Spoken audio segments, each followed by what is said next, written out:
les élèves les plus défavorisés restent à la porte de la cantine. Les élèves issus de familles défavorisées sont 2 fois plus nombreux que ceux venant d'un milieu favorisé à ne pas bénéficier de la restauration scolaire, selon une enquête publiée par le CNESCO, mardi. Vous pensiez que les problèmes de cantine scolaire se résumaient à la variété des repas, à l'introduction du bio et des produits frais, voire à la guerre des décibels.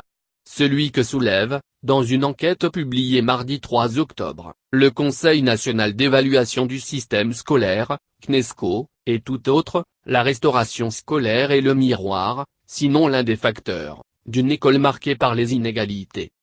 L'instance présidée par la sociologue Nathalie Mon a chiffré, précisément, ce que l'on pressentait jusqu'à présent: les élèves issus de familles défavorisées sont environ 2 fois plus nombreux, 40%, que ceux issus de familles favorisées, 22%, ou très favorisées, 17%, à ne pas pouvoir s'asseoir sur les bancs d'une cantine pour partager un repas. Le fait statistique est encore plus frappant quand on se concentre sur les réseaux d'éducation prioritaire.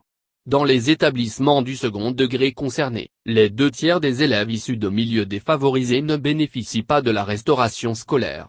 En réseau d'éducation prioritaire +, moins le noyau dur de l'éducation prioritaire moins, seul un adolescent sur 4 déjeune à la cantine.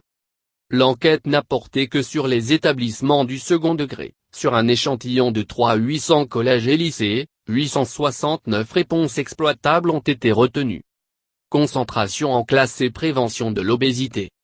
Le grand mal français que sont les inégalités scolaires s'invite jusque dans les réfectoires de cantine, et c'est d'autant plus grave que ceux qui en sont exclus auraient le plus à gagner à leur fréquentation, observe Madame Mon.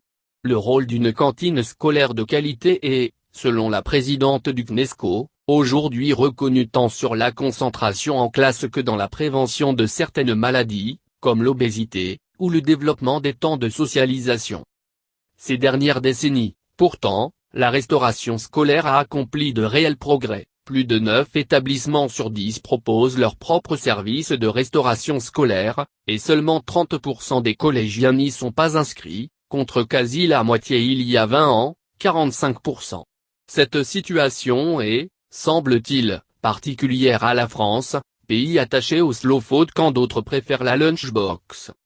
Comment expliquer, alors, qu'une partie des élèves reste exclue de la cantine?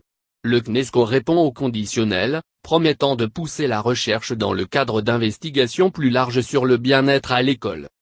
Première piste d'explication, les raisons économiques. Le prix moyen d'un repas étant de 3,30 € par enfant, 5,40 € dans le privé. En dépit des efforts consentis par les collectivités, seuls 40% des chefs d'établissement déclarent qu'une politique tarifaire spécifique est appliquée pour les élèves les plus démunis. Dans la moitié des cas, cela peut aller jusqu'à la gratuité. Un quart des collèges et lycées, seulement, permet une inscription au ticket, souplesse pouvant bénéficier aux familles les plus vulnérables. La variété des plats augmenterait la fréquentation. Autre piste d'explication, la lourdeur administrative. Si des familles en difficulté peuvent recevoir une aide grâce à des bourses des collectivités territoriales, elles ne font pas toujours valoir leurs droits, les procédures sont compliquées et n'aboutissent pas toujours, observe le CNESCO. Ce dernier évoque aussi la multiplicité des habitudes alimentaires.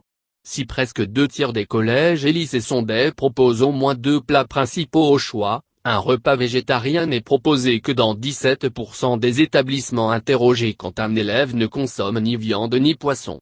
Pour une large majorité des principaux et proviseurs sondés, 65%, cette variété dans le choix des plats peut, précisément, constituer un facteur de fréquentation de leur cantine.